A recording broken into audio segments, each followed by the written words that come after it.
8 महीने हुए हैं जब 4 जून 2024 को लोकसभा के नतीजे आए थे और भारतीय जनता पार्टी 240 सीट लाकर एनडीए की सरकार बनाने में कामयाब हुई थी। तीसरी बार नरेंद्र मोदी बने देश के प्रधानमंत्री। लेकिन क्या कहता है देश का मिजाज आज, यानी अगर आज हो चुनाव तो किसकी बनेगी सरकार, किसकी आएंगी कितनी सीटें? क्या प्रधानमंत्री नरेंद्र मोदी की लोकप्रियता में उछाल है या फिर है गिरावट? बीजेपी की सीटों में उछाल या फिर गिरावट? लोकसभा के नतीजों के 8 महीने बाद वोट प्रतिशत के नजरिए से अगर हम देखें तो इंडिया गठबंधन कहां खड़ा दिखता है, एनडीए कहां खड़ा दिखता है, बीजेपी कहां खड़ी दिखती है, कांग्रेस पार्टी कहां खड़ी दिखती है, मुख्यमंत्रियों की लोकप्रियता में कौन आगे है कौन पीछे है, आंकड़े क्या कहते हैं? ये इंडिया का सबसे बड़ा मिजाज नापने वाला वो सर्वे है जिसके जरिए हम साल में 2 बार आपको बताते हैं कि जनता क्या कह रही है, क्या वो मौजूदा सरकार के पक्ष में है या खिलाफ है। तो वक्त जाए किए बिना आइए चलते हैं, शुरुआत करते हैं। हम आज सबसे पहले आपको बताएंगे एनडीए और इंडिया दोनों ही गठबंधन के जो भी स्वरूप इस वक्त दिखाई दे रहे हैं उसमें वोट प्रतिशत के नजरिए से कौन कहां खड़ा दिखाई देता है। लेकिन सबसे पहले मेथोडोलॉजी के साथ शुरुआत करेंगे कि आखिर ये सर्वे कितने लोगों तक पहुंचा। तो आइए सबसे पहले आपको बताते हैं सर्वे की तारीख नोट कर लीजिए, 2 जनवरी से लेकर 9 फरवरी 2025 तक, यानी दिल्ली के नतीजे आ चुके थे और 48 सीटों के साथ बीजेपी की सरकार बन चुकी थी।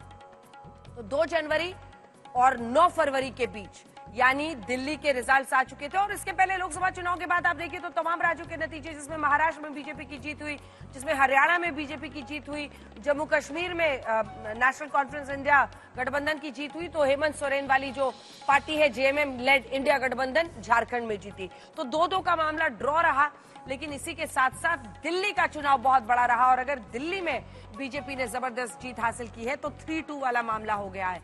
तो ये सारे नतीजे इसी दौरान आए हैं और इसीलिए हम आपको कह रहे हैं 54,418 लोगों तक हम पहुंचे और 543 सीटों पर हम पहुंचे। अब वक्त जाए किए बिना नंबर्स आपके सामने रखे हुए वाले हैं कि अगर आज हो चुनाव तो किस पार्टी को, किस गठबंधन को कितना बहुमत मिलेगा। तो सबसे पहले हम एनडीए के वोट शेयर के साथ शुरुआत कर रहे हैं, फिर इंडिया का वोट शेयर आपको दिखाएंगे और इसी के साथ देखिए देश का मिजाज। अगर आज हो देश में चुनाव तो क्या कह रही है जनता? 46.9% यानी लगभग 47% वोट्स एनडीए को जाते हुए दिखाई दे रहे हैं। वहीं 40.6% वोट इंडिया गठबंधन को, 12.5% अन्य को जाते हुए दिखाई दे रहे हैं। यानी एनडीए के पक्ष में एक राइज दिख रहा है। अब आइए इन्हीं गठबंधन में हम दिखा देते हैं आपको कि किसकी कितनी सीटें आ रही हैं। तो सबसे पहले हम आपको दिखा देते हैं सीटों के नजरिए से। अगर आप देखिए तो 343 सीटें, यानी 300, अगर आप, ये तो 2019 वाला मामला लग रहा है जब प्रचंड जीत आई थी, तब 303 सीटें बीजेपी की आई थी और 353 सीटें आई थी एनडीए की। इस बार अगर आप देखिए तो जो एनडीए है वो 343 पहुंचती हुई दिख रही है, यानी जबरदस्त राइज है। हम आपको ट्रैकर भी दिखाएंगे। इंडिया गठबंधन का देखिए 188 सीटों पर सिमटता हुआ दिख रहा है, वहीं अन्य 12 पर है। अब इंडिया गठबंधन से क्या लोगों का भरोसा? सबसे बड़ा सवाल यही है कि जो इधर चले कभी उधर चले, लोकसभा में इधर चले फिर राज्यसभा में उसके खिलाफ चले, ये सब लोगों में कंफ्यूजन पैदा कर गया। और अब ट्रैकर आपके सामने, जिससे आप समझ जाएंगे कि देखिए 2024 के लोकसभा के नतीजे, जिसमें पूरे एनडीए गठबंधन को मिला 293 सीटें, वो 353 के एडवांटेज के साथ, मतलब आप समझ लीजिए कि सीधा सीधा लगभग 50 सीटों का फायदा होता हुआ दिख रहा है एनडीए को। वहीं अगर आप देखिए तो इंडिया गठबंधन जो है वो, अगर आप देखिए तो 234 सीटें आई थी 232 माने में, और फिर अब 188 पर पहुंच रहे हैं। तो भारी गिरावट है, लगभग आप समझिए कि 12 सीट इधर और 34 सीट उधर, तो लगभग 40-50 सीटों की गिरावट देखी जा रही है। तो 2025 का जो अनुमान हम आपको बता रहे हैं इस सर्वे के मुताबिक, वो साफ इशारा कर रहा है कि जहां एक तरफ इंडिया गठबंधन का ग्राफ नीचे की तरफ जा रहा है, वहीं एनडीए का ग्राफ गदगद होता हुआ ऊपर की तरफ उछलता हुआ दिखाई दे रहा है। 293 जून में नतीजे आए पूरे एनडीए के, 299 पहुंचा वो, और वहां से फिर देखिए 343 पहुंच रहा है। अगर आज हो देश में चुनाव तो एनडीए का प्रेडिक्शन है 343, और अब पार्टी वाइज आपको नंबर्स दिखा देते हैं। सबसे पहले हम शुरुआत बीजेपी से कर रहे हैं और उसी के साथ आपको कांग्रेस के भी नंबर्स दिखाएंगे। तमाम जो दल हैं उनके नंबर्स अगर आप देखिए तो वोट परसेंटेज में अगर आज हो चुनाव तो क्या अपने दम पर बहुमत पाने की स्थिति में है बीजेपी? 240 आई थी 4 जून 2024 को। ये देखिए, सबसे पहले हम आपको वोट परसेंट दिखा रहे हैं। बीजेपी 40.7%, उछाल साफ देखी जा रही है, 40.7%। वहीं कांग्रेस पार्टी को अगर आप देखिए तो 19% के आसपास था और वो 20.5% पहुंचते हुए दिखाई दे रहे हैं और अन्य को 38.8% दिखाई दे रहा है। अब जल्दी से सीट्स आपको दिखा देते हैं क्योंकि सीट से ही आप समझ पाएंगे कि किसको कितनी सीटें आ रही। 281 यानी भारतीय जनता पार्टी 281 सीटों के साथ अपने दम पर बहुमत पा सकती है अगर आज हो चुनाव तो। वहीं 99 सीटों से लुढ़क कर कांग्रेस पार्टी आ गई है 78 सीटों पर और अन्य को 184 सीट आती हुई दिखाई दे रही है। यानी भारतीय जनता पार्टी अगर आज हो 2025 में चुनाव तो 2 जनवरी से लेकर 9 फरवरी 2025 तक 54,000 लोगों ने देश में कहा, ऐसा उन्होंने अपनी बात बताई, जिससे सीट कैलकुलेशन जब आप प्रोजेक्शन करते हैं तो 281 सीटें यानी अपने दम पर, यानी नरेंद्र मोदी जबरदस्त वापसी करते हुए इन आंकड़ों के मुताबिक दिखाई दे रहे हैं। और वही वोटिंग ट्रेंड अगर आप राज्यों में भी देखिए तो चाहे हरियाणा हो, महाराष्ट्र हो, दिल्ली हो, इन तमाम जगहों पर कांग्रेस को, इंडिया गठबंधन को, आम आदमी पार्टी को करारी शिकस्त देने में बीजेपी कामयाब हुई है। यानी जबरदस्त, जिसको आप कह सकते हैं सुपर वापसी, ये नरेंद्र मोदी की दिखाई दे रही है, जिसमें 240 के साथ वो बहुमत के आंकड़े से पीछे रह गए थे 24 में, लेकिन अगर आज हो चुनाव तो वो जा रहे हैं 281 यानी अपने दम पर बहुमत पाते हुए दिखाई दे रहे हैं। ट्रैकर दिखाते हुए आपको समझ में आ जाएगा कि पार्टी वाइज भी ट्रैकर अगर आप देखिए तो आपको लगेगा एकदम जैसे कि एक के ग्राफ बनता हुआ बीजेपी के लिए दिखाई दे रहा है, क्योंकि जहां वो, हालांकि हम लोकसभा को इस बार ले रहे हैं, लेकिन 19 में अगर आप देखिए तो 303 सीटें आई थी, वहां से 240 पर पहुंचे और अभी का प्रेडिक्शन है 281। वही अगर आप लोकसभा से देखिए तो 240 से 244 और फिर 281 पर पहुंचते हुए बीजेपी का आप देख रहे हैं 99 से, माफ कीजिएगा, कांग्रेस का 99 से 106। ये अगस्त 2024 की बात है जब सर्वे हुआ था, जब उसका सेकेंड हाफ हुआ था, और फिर अभी आप फरवरी में आइए तो 78 पहुंच रहे हैं। तो जो लोकप्रियता है वो अगस्त से भी अगर आप देखिए तो अन्य के लिए भी घटी है, कांग्रेस के लिए भी घटी है, लेकिन बीजेपी के लिए एकदम स्केलिंग हाइट्स जिसको कहा जाता है।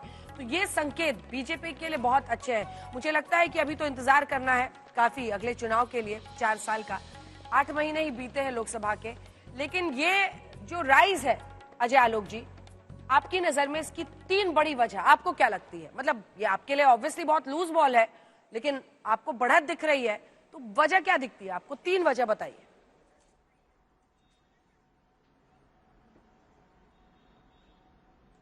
जना जी, कि इस देश के लोगों का प्रधानमंत्री जी के नेतृत्व में विश्वास, अटूट विश्वास।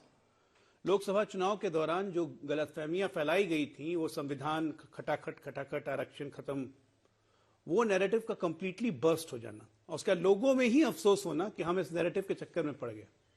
लगातार अगर आप ट्रैक कीजिएगा तो जितने राज्यों के चुनाव हुए हैं उसमें हमारा एससी और एसटी पॉपुलेशन का वोट लोकसभा की अपेक्षा कम से कम 8 से 10 से 15% बढ़ा है हर राज्यों में, जो कि टेस्टिमनी ऑफ द फैक्ट है, क्योंकि महाराष्ट्र बहुत इंपॉर्टेंट स्टेट है इसमें, क्योंकि महाराष्ट्र में हमारी हार हुई थी लोकसभा में, करस्पॉन्डिंगली विधानसभा में हमारी सीट्स बढ़ी है महाराष्ट्र में।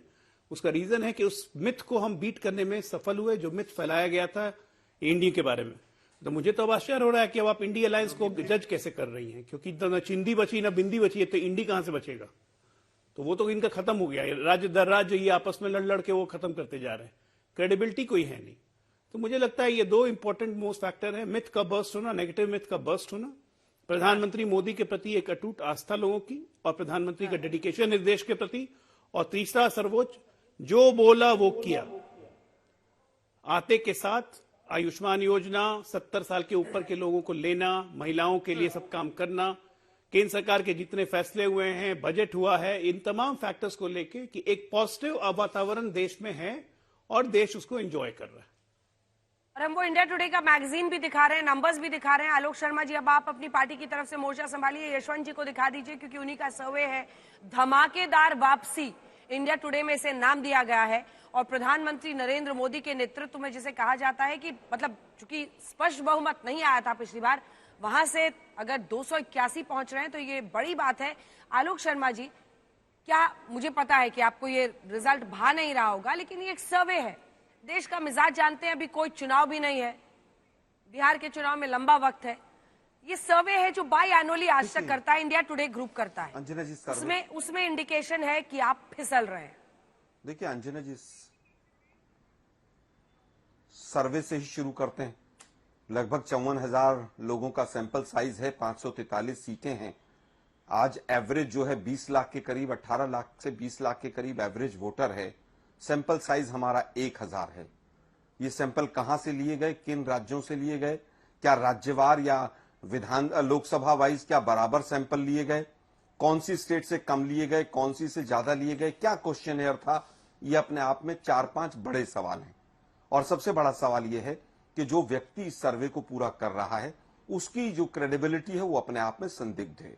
उसकी नजदीकियां बीजेपी और आरएसएस से रही हैं, बट अदब से कहना चाहूंगा, और वो भी मानते हैं कि हाँ नजदीकियां रही हैं। अब वापस आते हैं, आपने जो सवाल बीजेपी के प्रवक्ता महोदय से पूछा कि कौन से ऐसे कारण हैं कि मोदी जी का ग्राफ बढ़ गया, मुझे बता दीजिए कौन सा ऐसा कारण है जो पिछले 1 साल में हुआ हो।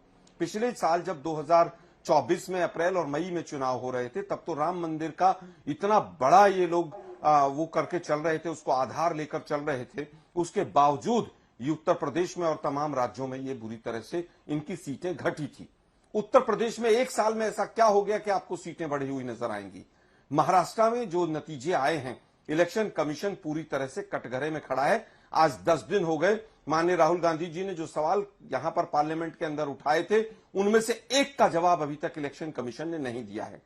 चाहे विदेश नीति हो, अभी डोनाल्ड ट्रंप वाला मैटर हो, चाहे कोई ये मामला ले लीजिए आप, कोई चीज महंगी से सस्ती हो गई हो किसी भी रूप में, तब तक तो बजट का भी कोई असर प्रभाव नहीं दिखा होगा।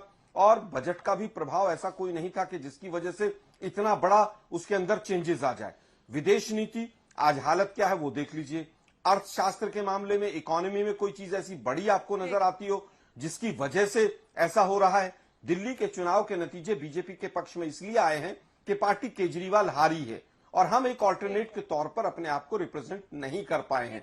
ये पक्की बात है। लेकिन मैं बार बार पूछ रहा हूं, इकोनॉमी हो, विदेश नीति के मामले में, फॉरेन पॉलिसी के मामले में, सोशल पॉलिसी के मामले में, कोई एक चीज बता दीजिए जो राम मंदिर से बड़ा फैक्टर हो। उसके बावजूद आप कह रहे हैं कि बढ़ रही है संख्याएं, तो मैं केवल ये कहूंगा कि ये मीडिया के माध्यम से बीजेपी का प्रोपेगेंडा है। चलिए, मीडिया के माध्यम से बीजेपी का प्रोपेगेंडा है, इसका आप जवाब दीजिए। लेकिन आलोक जी, आप स्वतंत्र हैं ये जानने और मानने के लिए कि आपको जो भी वजह दिखाई देती हो। लेकिन मुझे अभी याद है 8 महीने पहले राहुल गांधी जी ने ही कांग्रेस पार्टी के लिए, इंडिया गठबंधन के लिए 280 पार का आंकड़ा प्रोजेक्ट किया था। सीटें नहीं आई, जनता ने नहीं दी। लेकिन आपको जो भी समझना हो, मानना हो, आप स्वतंत्र है, मानिए। लेकिन आप चुके जल्दी से 400 पार वाला नहीं, 400 पार वाले भी 240 पर आ गए थे। हाँ ठीक है, और 400 पार वाले भी 240 पर आए, लेकिन फिर भी प्री पोल अलायंस में 400 पार का मैं भी कहूंगा। आलोक शर्मा, लेकिन प्री पोल अलायंस में उन्होंने जो जिन पार्टियों के साथ गठबंधन किया था, उसके साथ उन्होंने अपनी सरकार बना ली तीसरी बार, और आप लोग ताकते रह गए। लेकिन फिर भी ठीक है, आप स्वतंत्र हैं ये मानने के लिए कि आप ही लोगों की हवा चल रही है, अच्छी बात है। जल्दी से यशवंत देशमुख जी, क्योंकि उन्होंने सीधा आप पर प्रश्न किया है। मैं नहीं कह रहा कि हवा चल रही है, बहुत सारे बिंदु हैं, उस पर भी मैं चर्चा करूंगी, लेकिन जल्दी से। असल में मुझसे सर्वे और उसके बारे में अगर मेथोडोलॉजी और बाकी सवाल पूछते अंजना ज्यादा बेहतर रहता। और राजनीतिक प्रश्न वो राजनीतिक विचारधारा की पार्टियों के ऊपर लगाएं, वो ठीक है। मेरे पिताजी, मेरे ताऊ जी, मेरे घर के बड़े लोग अगर संघ के वरिष्ठ प्रचारक रहे हैं, इससे कोई इनकार नहीं। लेकिन इसका मतलब ये नहीं कि मेरा संबंध है, मेरे पिताजी से मेरे संबंध तो पिता पुत्र के रहेंगे ना, कि वो भी आप बदल देंगे। आलोक जी, आपके भी अपने पिताजी के साथ में संबंध रहे होंगे ना।